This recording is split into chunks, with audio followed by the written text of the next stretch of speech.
Let's do this. It's time for Hanging with Langan. I like that she's got a big dirty mouth that gets her in trouble. Wow. Stop me, 'cause I'm having a good time. Hello, all of you out there in Langan Land. How are you? How are Langan Land? I just came up with that. Anyway, it's good to see you today. Hanging with Langan. In just a moment, I have the black wine guy joining me. And that's not the term I came up with. So calm the frig down, people. Don't cancel me. Listen, Gorilla Glue, people, enough. Enough with the Gorilla Glue in your head. All right, I'm just telling you, it's a fad now. A second chick is starting this. The first one already got her book and movie deal. Nobody else is getting a book and movie deal. Wish I thought about it first, because damn straight I would have done that. I would have done that so fast to get a book and a movie deal and meet a cute doctor. Why wouldn't you do that? But by the way, don't shave your legs with Drano. And the woman who got the glue in her head, the Gorilla Glue, I understand, according to my sources, that she wants to sue Gorilla Glue because it doesn't say on the package that you shouldn't put Gorilla Glue in your head. All right, okay, whatever. Hey, Catholic girls, use it in your crotch. Okay, so here's the deal. Share this. I have a great guest joining me in a minute. Share it, start a watch party. And if you're watching this on my Hanging with Langan group page on Facebook, do this. Go to StreamYard.com/Facebook. That easy. Click on the blue button. We'll see the name associated with your comments. You don't have to, put your name with it, but it's nice to know who's connecting and what have you. So if you don't see it live here, or you go, hey, Maureen, I want to see your shows. They're Tuesday, 3:00 Eastern time, noon Pacific, but they're up on the .com. I put them on MaureenLangan.com, which is also Hanging with Langan, takes you there. It goes to the Apple, the Spotify, and it goes on Patreon. Patreon's really cool. So go there, you'll get treats when you subscribe. Like a Don't Make Me Hate You t-shirt over my shoulder, because you don't want to hate people. They make you hate them. You're a victim. Okay, and also reach out to me if you want a comedy show, a corporate host, speaker. We're doing it all. We're doing all on the Zoom and on the .com. Okay, so I'm going to introduce my guest to you. I worked with this great director named Lonnie Newman, and she is a fantastic. She worked on Bert the Conqueror with Bert Kreischer.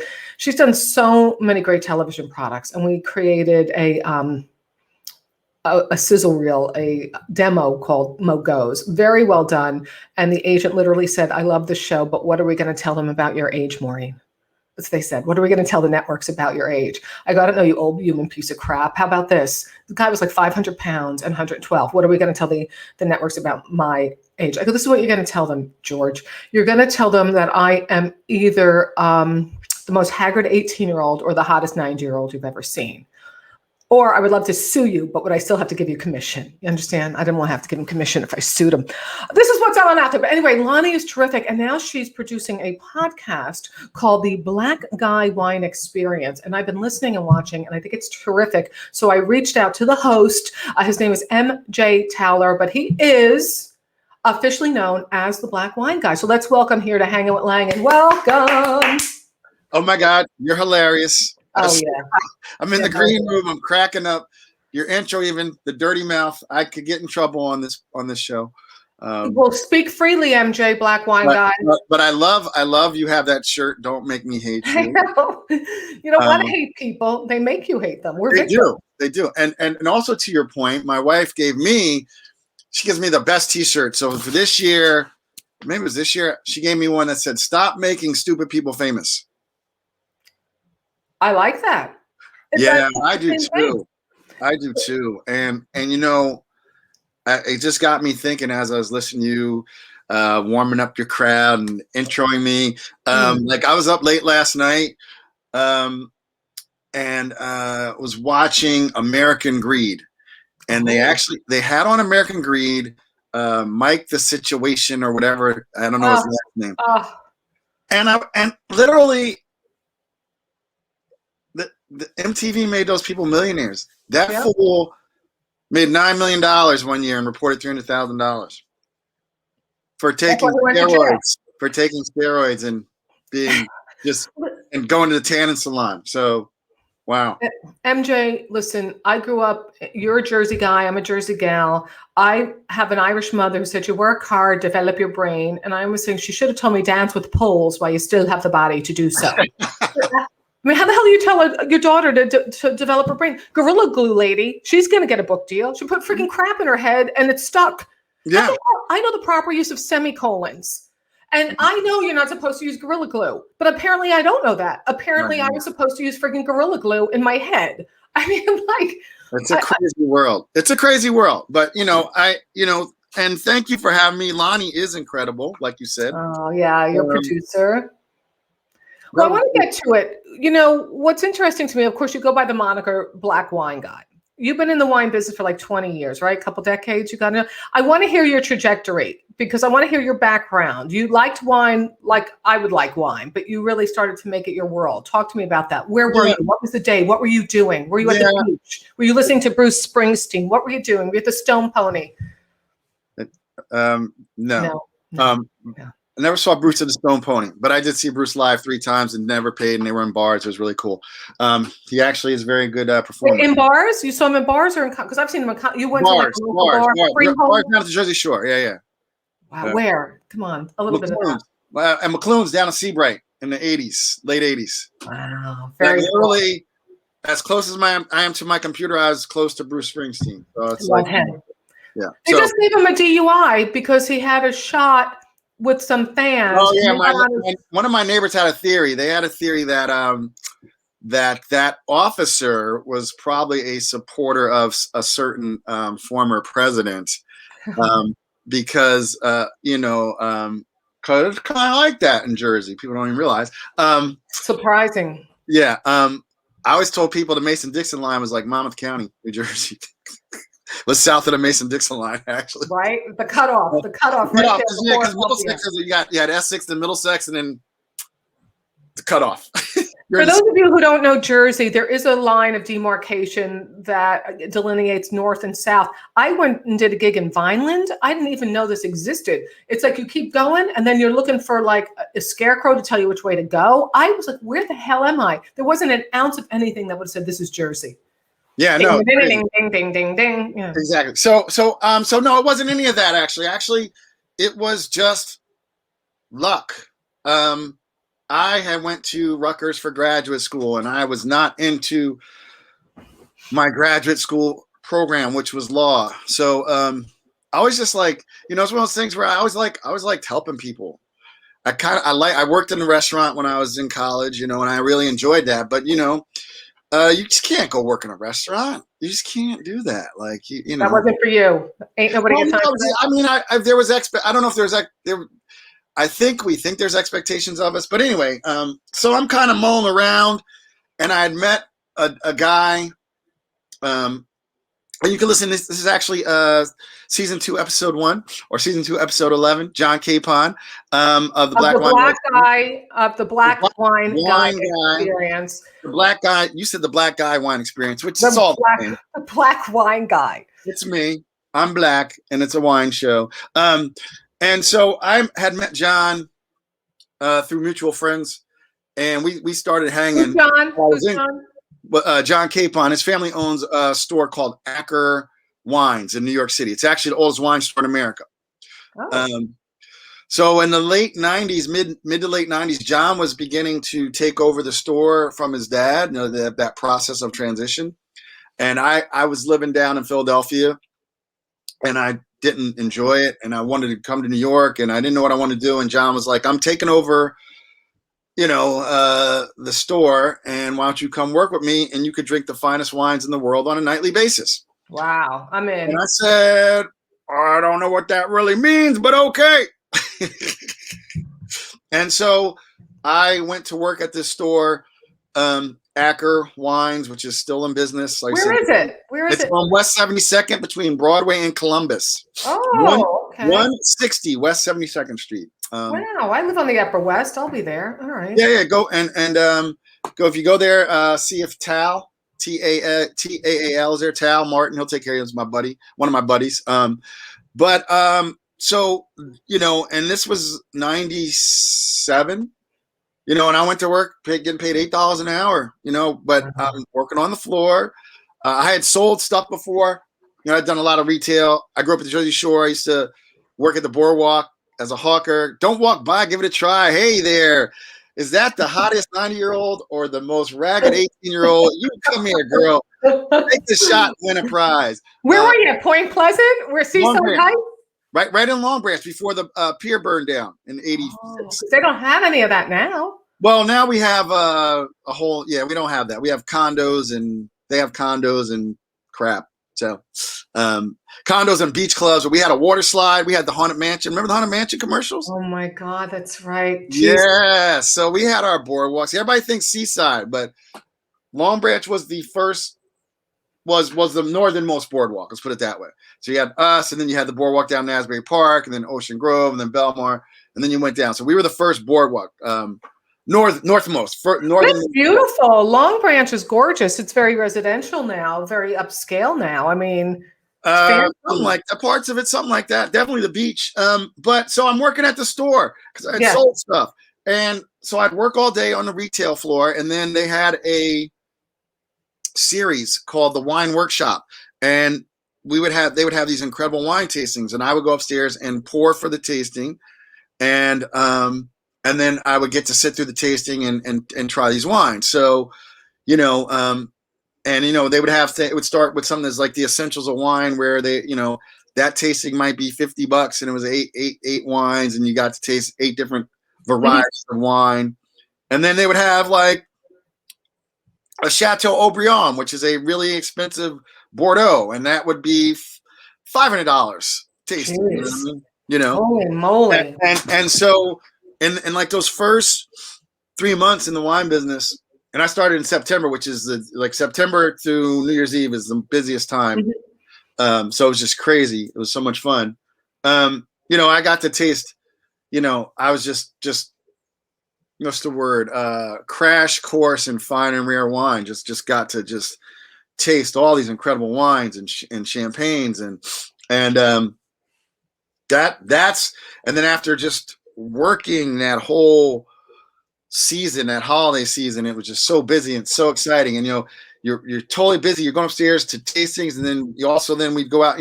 Saturday night. Back then liquor stores were closed on Sundays in New York. Yeah.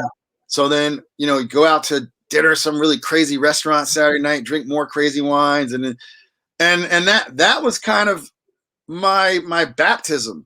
And that place was just like I have a podcast today because I got to work that place. I got to drink wines that most people will never drink. And people who have been in the business,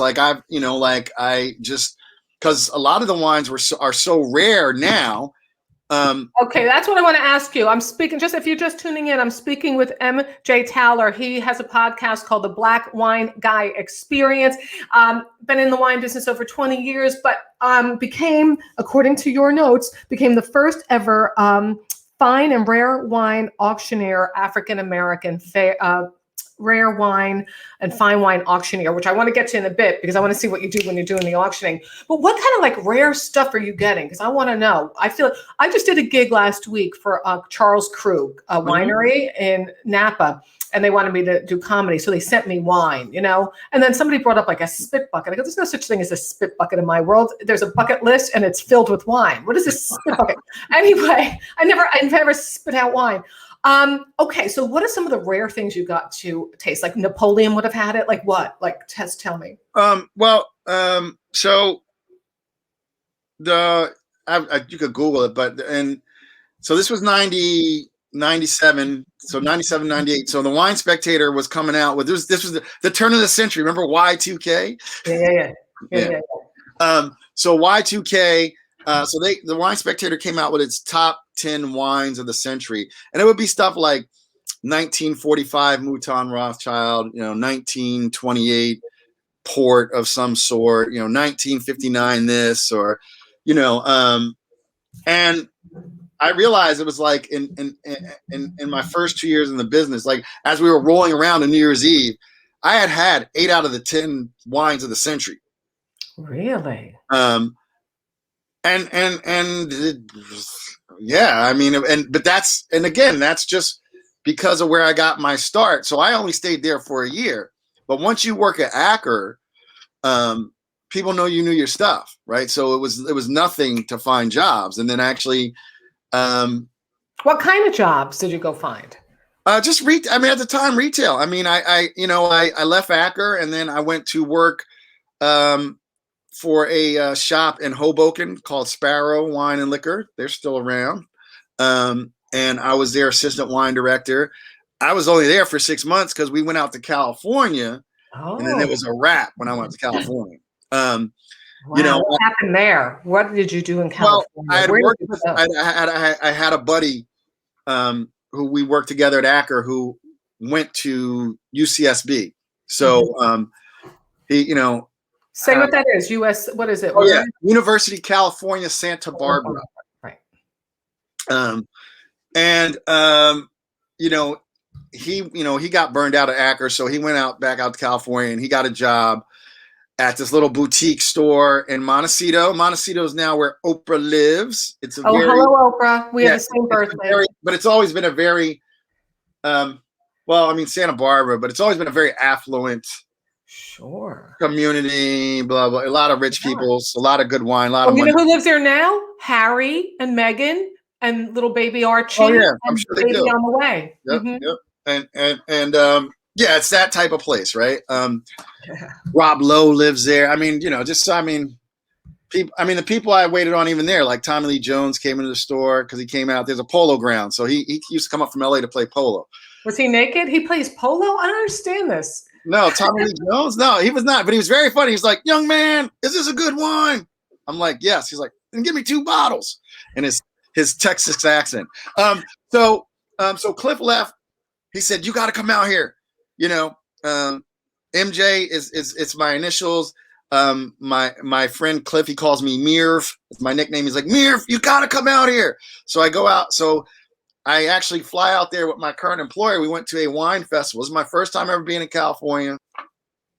Let's go to this thing called the Central Coast Classic. And then it's like the first time like meeting winemakers in their element. Like I had been to tastings in New York and the winemakers from, but like when you go on someone's home turf, it's they're just, they're more them. They're not just trying to sell you something. They're relaxed. They're just pouring wine. That's what it was like at this festival. And I had never been to California before. And can I tell you a story about bubbles? Yeah.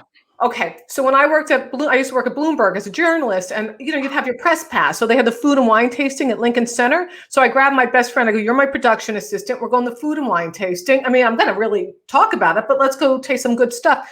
So what did I know? They kept, they pour you little sipper sips, and I'm like, "Oh, I like not knowing sometimes what I'm drinking. I like when things are almost brown bagged, not in a homeless box kind of way, but so that you have no snob appeal and you just enjoy it." Well, this didn't have a bag on it, but I'm tasting this stuff going around. Like, "Oh, I want to go back and try those bubbles again." They're giving me, I go, "Could you just fill up the glass? You're making me run around a lot to keep coming back here." So at the end of the night, I go, "Oh, what is that? I really like it. I'm going to pick up a bottle." She goes, "It's Krug." I'm like, "Oh, okay."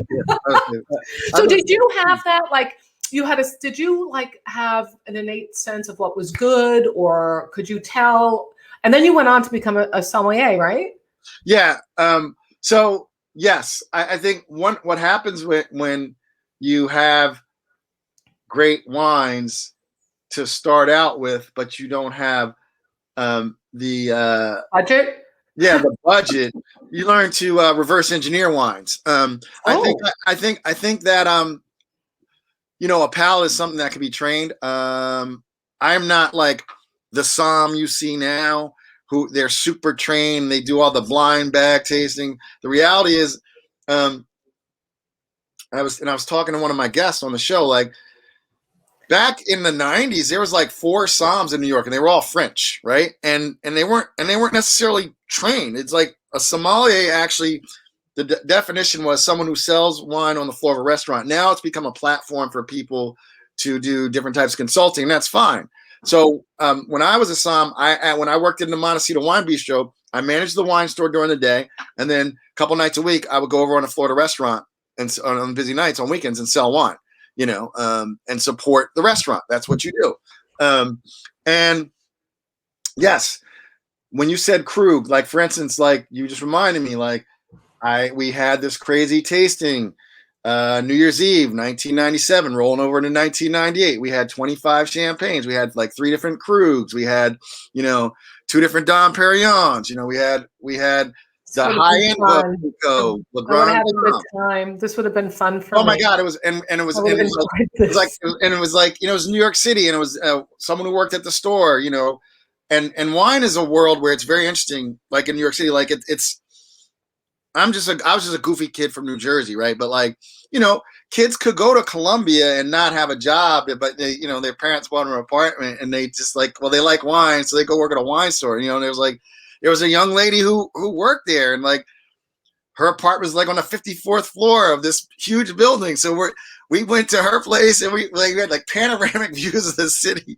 We had like 25, like to this day, it's one of the greatest champagne tastings. We talk about this to this day. I mean, we had Egli Aurier before it was famous. Oh, I love that. Yeah, this was Egli had just come over. We had like 7 different types of Egli. We had every Egli Aurier. We had 3 Krugs. We had the Bollinger, recently just scored. I mean, we had Le Grand Dame. We had Le Grand Dame Rosé. It was the first vintage Le Grand Dame Rosé.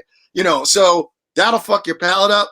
That'll fuck your palate up. I love Bollinger, but yeah, we got a couple of Kathleen from Mill Valley says, hi, MJ. She wants to know if she heard you in an interview with JCB. I don't know. I don't know who JCB is. And Anna Maria from New Jersey. She says, hello. Hi, Anna Maria. I'm doing a gig for her. A surprise I can't say. Okay. So do you have to have your certificate now to be a cold wine? Well, it's interesting. Probably, although, one of the most successful people, guy named Andre Mack, who worked at the French Laundry and then worked at Per Se, and now he has his own wine brand. He was a guest on the show. He's African American, has his own wine brand, 60,000 cases distributed worldwide, has a ham bar and a bakery in Queens. And we were talking, he only got like his first level certificate. Like he's not a master somm. Like he did like the first test, and he was great with people. He knew wine. So Thomas Keller hired him without, the full on, full on. Because people can know what they're doing. I hear you. I know I'm probably not allowed to say this. It must be sacrilege. But I think I might be one of the few people in America who did not enjoy going to the French Laundry. I felt so ripped off and so angry. First of all, the price they were charging per head, I thought that included a wine pairing, and it did not. I mean, you should not have to leave a place for around $1,000 and not have a glass of wine. Sorry. I listen. I understand that. There was a restaurant down here. It was called Nicholas, and what was it called? It was called Restaurant Nicholas. They actually just rebranded during COVID. They were actually planning to rebrand anyway, but it was like the high-end restaurant in Monmouth County. And the guy, I think he also worked at Per Se, and then he moved back to Jersey. But anyway, like I was looking at the prices, and I was like, nah, I'm not going there. We're gonna spend $600 on my dinner for birthday, and I would be so disappointed. Yeah, to spend that kind of money. I'd rather go somewhere. I'd rather get a Five Guys and have a $300 bottle of wine with a Five Guys burger and know I had a good meal. Well, that's like when we were in Italy. We had this peasant pasta, just basic, cacio e pepe pasta with a bottle of Brunello, and it was just like this great bottle of wine with this like cheap pasta, and it was like happy times. That's one of my best memories. Even when I worked, that was the thing working at Acker. When you work, and there's levels of the wine, right? So like when you work in fine and rare, it's you're definitely a wealth and luxury product. So that's kind of a lot of the market I've worked in. And I had a customer. He would come in and he said, "Marvy, I'm taking you to lunch," and he's like, "We need a lunch wine." He grabs this $400 bottle of Bordeaux, and it was 100-point wine. And we went next door to a little pasta place, and I had a plate of pesto pasta on a styrofoam plate and the wine was stunning, right? That was what we did. So, the big thing about wine is it's I don't think there's a better beverage to bring people together to sit down and just have a conversation. You know what I like that they do in Sonoma? I always recommend this place. I don't know if you've been there, what your thoughts are. It's St. Francis Winery. They pair the food to the wine. So it's not about pairing the wine to the food. So what I like about it, it's $85 for a 5-course. And it's not even about how much it is. If French Laundry were like that, I'd be thrilled, but it wasn't. For $85, anybody, I spend a lot of time out in that area, that's where I take them. You're going to sit down and it's only a tasting room with 16 people tops. It's the best, and I think it's just fantastic. I love St. Francis wines. They make a good old vine Zinfandel, St. Francis. They do make good wine. Yeah. I like the experience there for the value, even for the value, just good food and good wine. So let me ask you, you go by the moniker Black Wine Guy, and I know there's a story about how that came about. I'm sure, hey, there's the black guy over there, and he's selling. It's very easy. It's very easy. Like, like in the late 90s, like there was I was usually the only black person in the room. So, and it's very funny because I tell people all the time. So I go to a wine tasting, there could be 200 people there, and I'm going to stand out, and that's fine. I'm not standing it wasn't like people oh, who's this guy, but it's funny. People would come introduce themselves, and I'm like, fuck, I got to remember 200 names. You guys got to remember one. All you have to do is what's that black guy's name? Right? So easy, so unfair. Right. But you know what's funny? People will try not to say that at all costs these days. Well, even back then it was funny. That's why I really took it on, because people would there was a guy they would come into the restaurant in Montecito or wherever, and they'd be like, there was a guy, he was he knew a ton about wine, he wore glasses, I think he was from New York, and they're like, what? The black guy? Just say he was black. Just say the black guy, right? They would you think it's bad. I mean, it is way. It's worse. I don't know if it's worse. I think people are a little too cautious, because I came up, I'm 50. I look at a lot of the comedy we came up on, you couldn't Eddie Murphy Raw, Eddie Murphy, you couldn't say that stuff now. No. It was comedy, and so it was just always funny.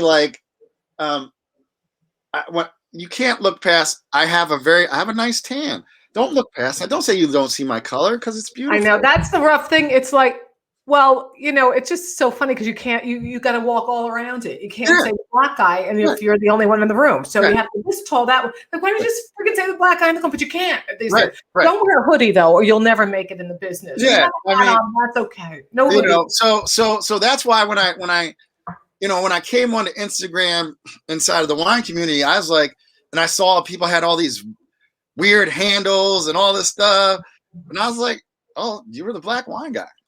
Literally, that came from, I was dating a woman at the time. She worked for Maxim, and she's like, oh, you're a wine guy. She said, I never even had heard it. She's like, oh, you're a wine guy. So then I was like, oh, I'm a wine guy. I like that. And then, and how people in New York, that I know a guy, oh, I got a wine guy, right? It wouldn't have, nobody would be I have a son. I'm where do you get your wine? Oh, I got a wine guy. I got a guy. Where do you get your tickets? I got a guy. I was the wine guy, right? So then just naturally, when I came on inside of, the wine community, I was like, black wine guy. No one took, all these black people had all these things, cocoa some, chocolate some. I'm like, oh, you ain't chocolate. If I bit you, you would not taste like a candy bar. Oh, you are funny. I want to talk to you about a couple more things, black wine guy. But first, I have to take a little commercial break. Hear ye. With the black wine guy, we're going to bring him back in a moment. I want you to follow him at the Black Wine Guy Experience. That is his website. But I want to let you guys know, next Tuesday, joining me, big shout out, so excited, Sandra Joseph. Maureen, do I know her from Broadway? Yeah, you do. Broadway star. She played Christine in Phantom of the Opera. She has the distinction of being the longest running leading lady in the longest running Broadway show in the history of Broadway. She'll be joining me here. When I tell you how I met her, I'm so embarrassed. She's such a star, but so down to earth. You're not even going to believe it. She is amazing. So we're going to chat with her. Also, get your Don't Make Me Hate You t-shirt. Go to maureenlangan.com. And if you want to support the show, this is a great way to do it, you guys. PayPal or Venmo at Molangan. And if you want to go to Patreon, that's where you can become a member. And at $25 level, you will get a Don't Make Me Hate You t-shirt. Let me see what I got here for you. So we got the Carol Burnett level at $5. Dolly Parton at 10. You'll get all the backstage Dish the Dirt. Jessica Kirsten, I always say her name wrong, and I've known her 20 years. Jessica Kirsten, friend of mine, dishes the dirt on what View host treated her like crap. Another talk show that she walked off of. She was the warm-up act, and she said, I'm out of here. So that's what you find out. Those are the backstage Dish the Dirt stuff at the Dolly Parton level. And Phyllis Diller at 25, and you'll get the Don't Make Me Hate You t-shirt. And you go up higher levels up to Joan Rivers. I'll do wine tasting with you. I will do a comedy happy hour. We will do, if you want a host or a broadcast coach or public speaking, different things at different levels. So check out Patreon, and don't forget to get your Don't Make Me Hate You t-shirts, because you don't want to hate people. They make you hate them. You are a victim. So insane. Anyway, yeah, so I want to bring back the black wine guy, MJ Towler. I got to find out what MJ stands for. He's an auctioneer. I got to hear about this. MJ, what does it stand for, MJ? Marvin John. Marvin what? John? Marvin John. So my father's name is Marvin, and I have a cousin who's like 5 years older than me. And they didn't know they were going to have me. So my uncle named his son after my father. And so I was Marvin John, but my mother calls me MJ. So very cute. I like it, black wine guy. Yeah. So when you do an auction, do you have to have a different persona? Do you have to talk fast? Do you have to go, I hear 20, I hear 20, I hear 3,000, I hear 8 million for you, the rich guy on Park Avenue in the middle? And are you the only black guy there in the room? So I haven't done an auction in 20 years. Because it's real. You know, it's one of those things where I didn't, everybody like so easy. We didn't have social media. You know that. We didn't have Google. Like I didn't see a path. And plus just I had a child when I was young. So I was feeling pressure. Like I didn't feel like I'm going to figure myself out. So I was like, I got to get a job. So I did the one with Acker. But here's the thing. Wine auctions are not like a cattle auction. They're very similar. Cattle, cattle. Like, hey, we got 5 steer, we're gonna see, we got gonna get 10, 20, 30. No, it's literally like, okay, lot 178 is 12 bottles of Chateau Petrus in its original wooden case. We'll start the bidding at $5,000. 5,000. Do I see 6? 6,000 to the gentleman in the back. 8,000 to the lady in the Capri hat or whatever. You know what I mean? Like it's slower pace. It's not that fast. You do, and you also just put on a sophisticated rich white man voice. Did you notice that? I go to London a lot. Yeah, I mean, because when I came into that was where the auctions were dominated out of when Acker started back in '90. But was Sotheby's and Christie's, and the wine auctioneers were prominently British, and they like even for Acker's first auction, which I worked on. I didn't auctioneer. We hired the guy from Christie's in London, was our auctioneer. That was that scene. It was very splurger, and then I hate that. Like, you know what I mean? Like that kind of, you're so down to earth. I can't see you, And then what happened, and so like I said, I kind of went off and was like on the fringe of the wine business. I went to work for an importer for a while. A distributor, but then I was just like, I got this stupid law degree. Let me try and use it. But then I could never pass the bar exam. So that didn't work out. Hey, Kennedy Jr., you're in good company. No, I'm smarter than him. Listen, the way I figured, that kid went to the best schools his whole life. He couldn't pass it. He's dumb. All right. I just went to public school. Sorry. And I don't mean to be rude, but I was, you're looking back in retrospect, like what kind of dumbass flies a plane at night when they only been flying for like 2 weeks? Oh my God. I know, it's all so sad. It's just very sad, but I'm like, he wasn't too bright though. Well, it's like when John Denver. I always think John Denver. The guy could fly first class. He could buy his own jet with 10 pilots, and he makes a paper mache airplane, maybe with Gorilla Glue, and flies off a freaking cliff. Like, what are you doing, John? I love John Denver. I'm like, what? You really? Rocky Mountain High? Why? Why? Yeah. Okay. Yeah.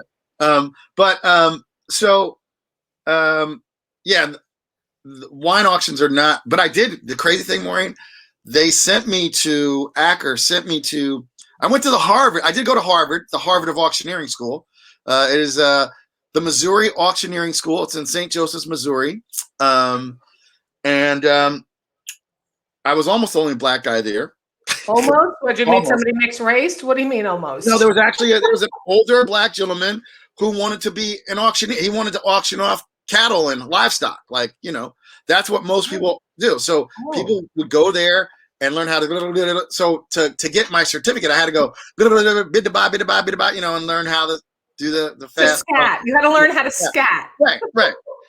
And being black, that's in my, DNA. Sure. I was going to say that. I was going to do stereotypes. Yeah, well, it's stereotypical. Get me in trouble. Not me. I'm going to get you in trouble. I'll never work from my office again. But so it was very different. It was about I think in the wine level it was about developing relationships. And then John Capon, he went on. He's still doing auctions. And I'm probably going to get back in the saddle at some point with him, but like he completely changed the game. It's very irreverent. Like he turned auctions into parties. Like he Americanized wine auctions. He turned them into parties, where it would get raucous. Like he would have to tell people, "Yo, hey, shut the fuck up. We got to finish the auction." Like really? I don't know him. I feel ignorant, but I don't know him. No, I mean, because he's he's one of those people. He's like he's one of those guys who does well and but you don't know him because they're in his he's in a pocket. His thing is, first of all, a lot of their business is in Asia now because that's the biggest wine market, fine wine market. So many billionaires. Really? But yeah, I mean, it's not like, he has an Instagram or anything, but he's not like he's not trying to be an influencer. He's got a business. He's running a business. He's not, he's not like. I always wonder too, like, okay, before you go today though, you're going to give us some like. I want to talk to you about some really good values, underrepresented areas, and then some like, hey, splurge a bit. This is nice. Not billionaire splurge, me and you kind of splurge. But I always wondered, like, people will get a really rare bottle and they'll keep it in their wine cellar. And like, is it like when some people buy art and they just want to feel like they have important art? Like, aren't you going to drink it? Like, what are you leaving it in your basement for? That's where you're supposed to leave people you kidnap, not good wine. For people you kidnap, yeah, absolutely. I mean, it's a lot of it. I mean, and a lot of people who are buying those really old bottles, they're not going to drink them. It's a trophy. It's to say you have it. I mean, it's literally to say, I spent $750,000 on one bottle of wine. That it's not. That's ego. That's not. Right. That's like a trophy wife. It's like Steve Mnuchin and his wife who drips stuff like jewels coming off a plane. Little people. Yeah. It's not. It's not. That's.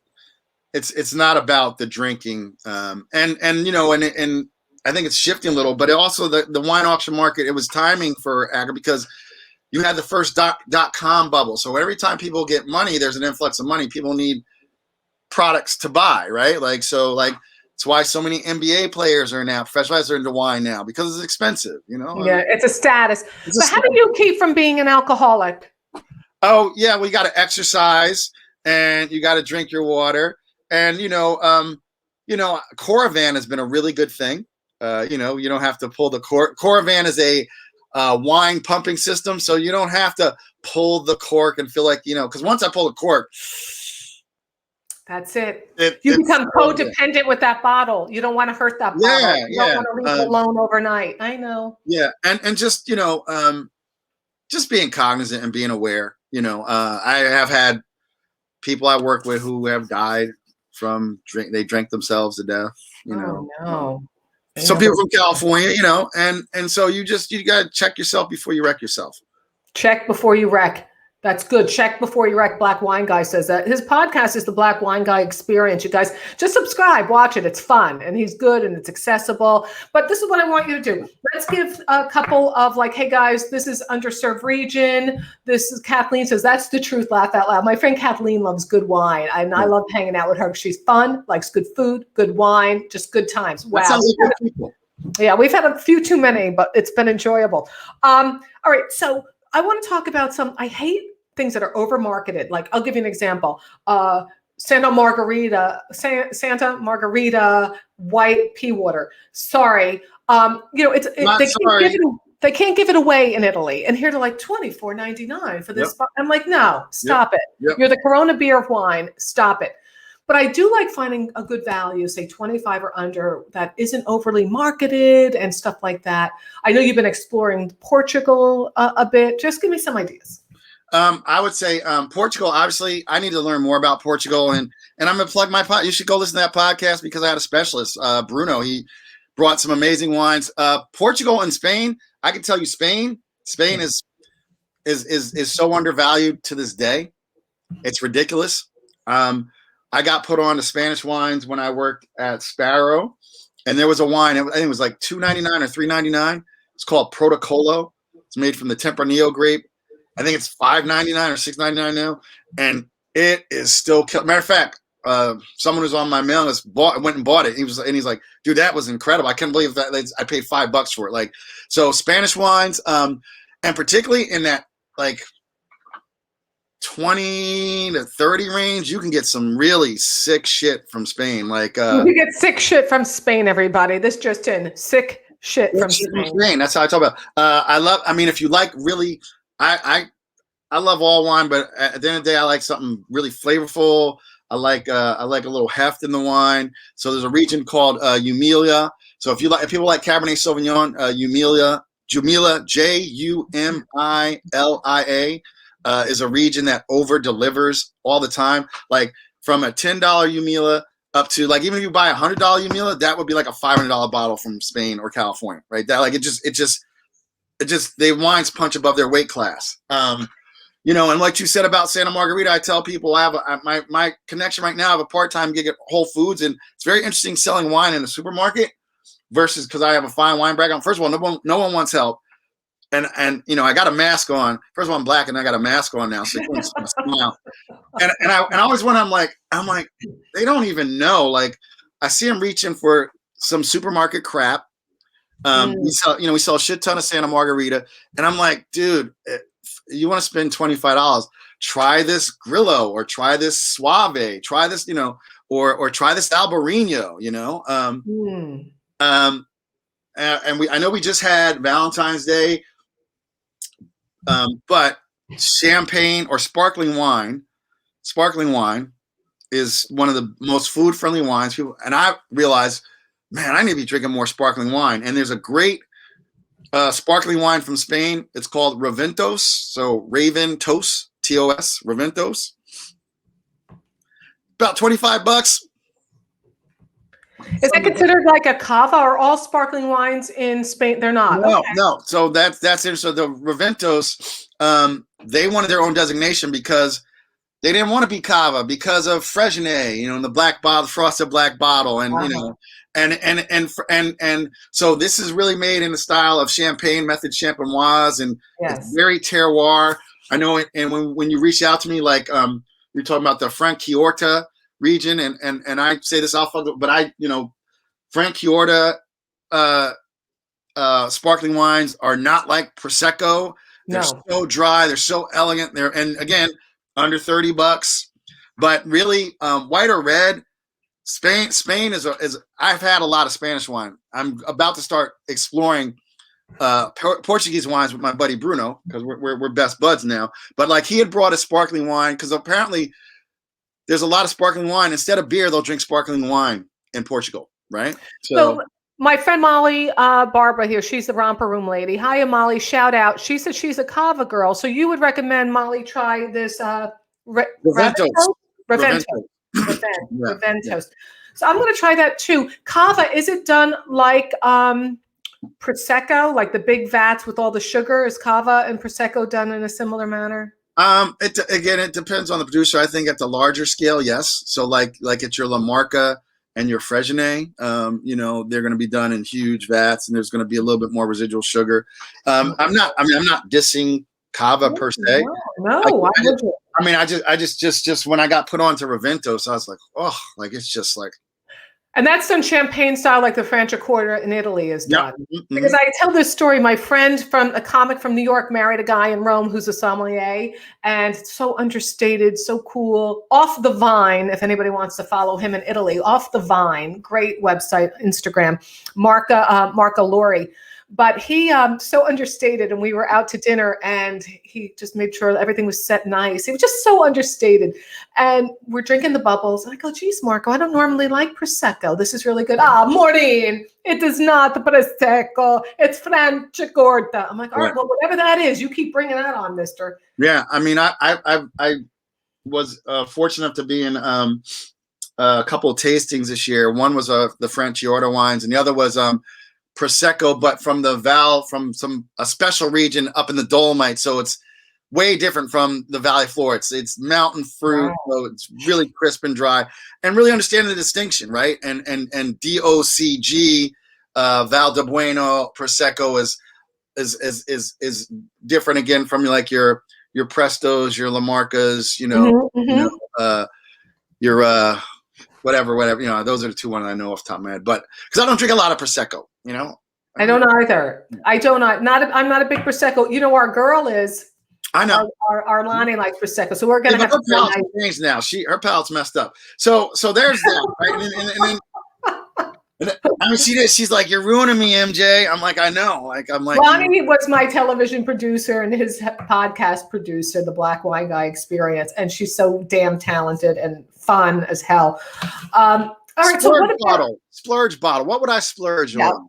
Yeah, something splurgy. You go, "Hey, it's a nice birthday, it's a nice event," or I just freaking feel like it. You know, I would say, well, again, it depends on what you like. But another thing I kind of been into, I would not hesitate. Like, say you want to find a good like Oregon Pinot Noir, like $60, $70 from like the Eola Hills region. It's probably going to be fucking tasty. You want fucking tasty. That's where you want to go. Hey, MJ, aka the Black Wine Guy. I did a gig I keep bringing stories to you because you make me think of things. I did a comedy gig in Oregon, and the place where I was, they only sold wines from Oregon. They would not sell to California because there they are right at the border. They're like freaking California gets enough business. Mm. So I don't normally like California Pinot Noirs. I like French Pinot Noirs, but I was stuck there in Oregon, which I wasn't stuck. I loved it. And I'm drinking all these different Pinot Noirs. And I'm like, oh, they tasted very different to me from California, though I did find one. What do you drink out of California? Because I mean, I love some Sonoma Coast stuff and some Anderson Valley. I mean, yeah. I'm thinking the Paso Robles. I really like the Paso Robles. Well, I like Paso, but Paso, they don't do Pinot in Paso. So no, I don't do Pinot. I don't do California. So I'm gonna give you one. I'm gonna hook my boy up because I love him. I love some. I have Paso's got mad love for me. I'm going out there in April, but it could be expensive for some people, but like. One of the sleepers out there is Ledge Vineyards, LED Ledge. Like jump off the ledge. Yeah. They make their wines, their highest wine is maybe $65, $70. Yeah. All good stuff. Okay. You said I should try their Pinot? No, Ledge doesn't do, you're not going to get Pinot out of Paso. You're going to get. Oh, I didn't know Ledge was from Paso. Okay. Yeah, you're going to get Grenache, Syrah, Mourvedre. You're going to get the Rhone stuff. So like Grenache, Syrah, Mourvedre. Do you know where I had a good California? I was up north. I had a Ross family Pinot Noir. I liked that was California. Did you have Ross, or was it from the Fort Ross Seaview region? Friggin' now. See, I don't know. That's a very, very good vineyard site. Like it's very cool. It does a lot of good things. But I mean. Yeah, but the thing for me when I first came in, Oregon was being touted as the next Burgundy, but it wasn't there. That's 20 years ago. The wines are. I've had some Oregon Pinot. I was like, damn, I need to drink more Oregon Pinot. What California Pinot do you like? What? Oh my God! What do I? Oh, geez. Well, it depends on the style, but I do like. There's a winery out of Sonoma called Ancient Oaks. Oh. And their winemaker is a guy named Greg La Follette. And if you like French Pinots, if you like Burgundies, red Burgundies, you'll like Ancient Oaks. Very Burgundian. And here's the guy. And Greg is like, he helped start La Crema winery. You've probably seen La Crema. He started La Crema.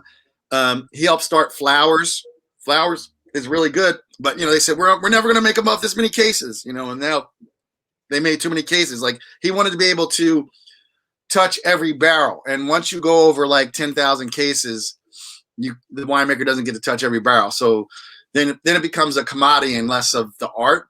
So Ancient Oaks is good.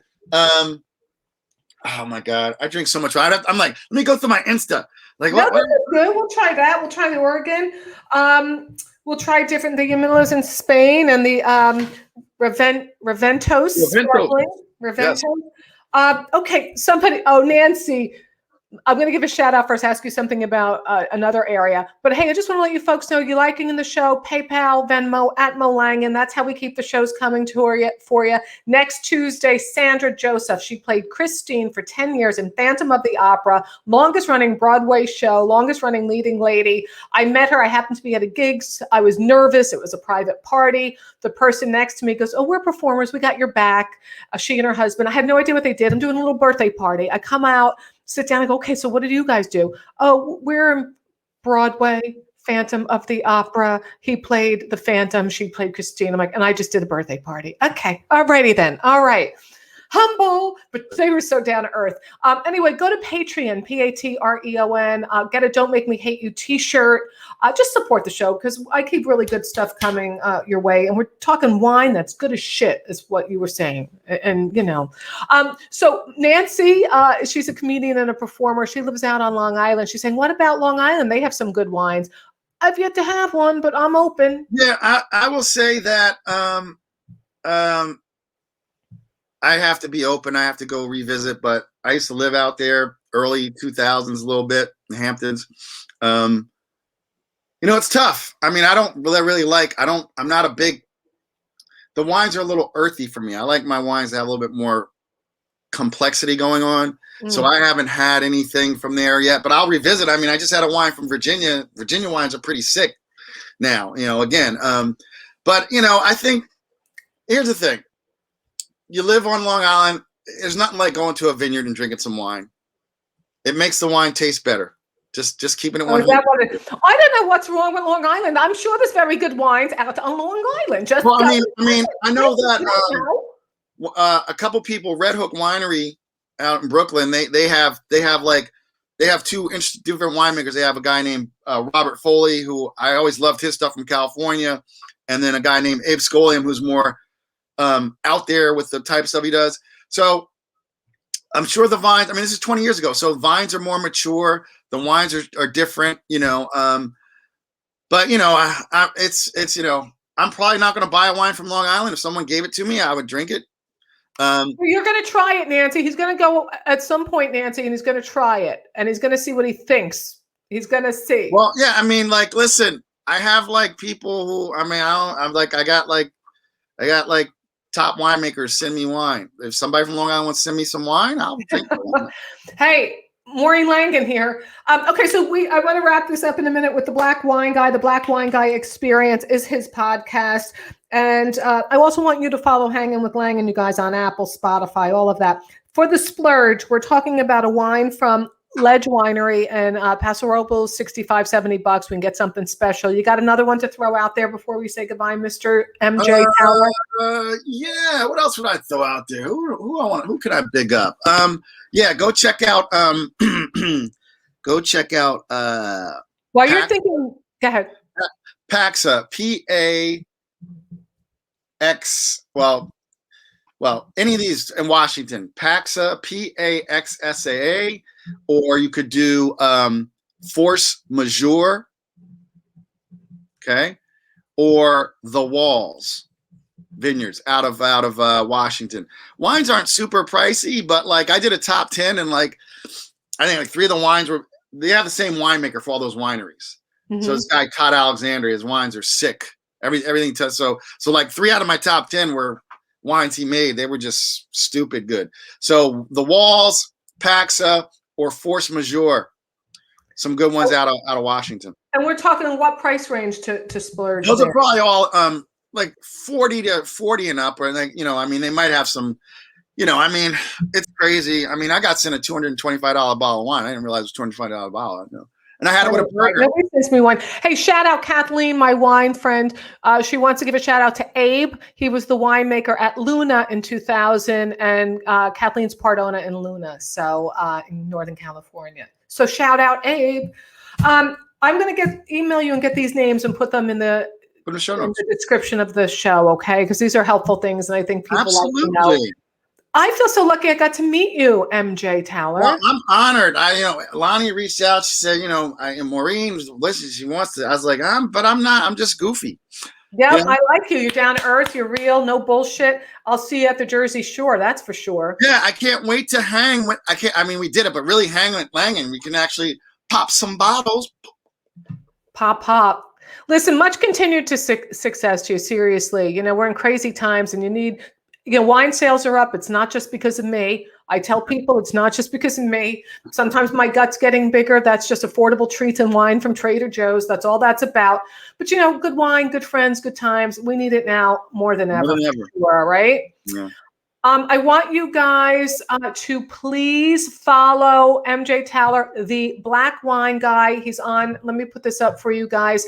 He is on Instagram, Facebook, Twitter, Black Wine Guy, the website, the Black Wine Guy Experience. I was listening to a couple of them, and the last one, he was talking about Portuguese wines, which I found interesting. So listen, we're going to see you around like a donut, MJ, and I want to let all of you folks out there know, until we meet again, bye, wig. Mwah.